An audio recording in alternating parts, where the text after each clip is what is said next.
Another device that we love to use is the MOBO board.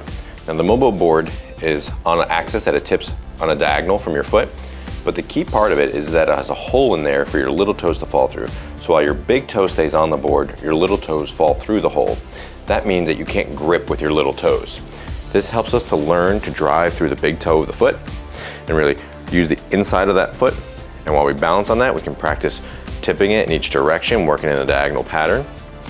From this, we can do multiple different exercises. We'd love to do some rotation, which really helps drive from that big toe up to the external rotators of the hip.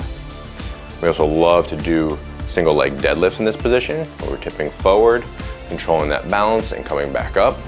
Then we can also do any sort of plyometrics where we're throwing and catching and just moving weights with our arms.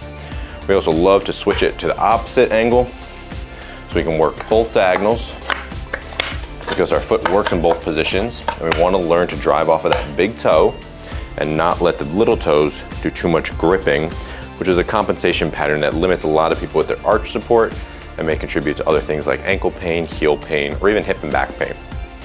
So the MOBO board is a great device that we love to use, and this is another one of the progressions of balance exercises that we will work people with. Thank you for watching our YouTube channel. Please like it if you found it valuable, share it with somebody that matters, and check back for updates all season long.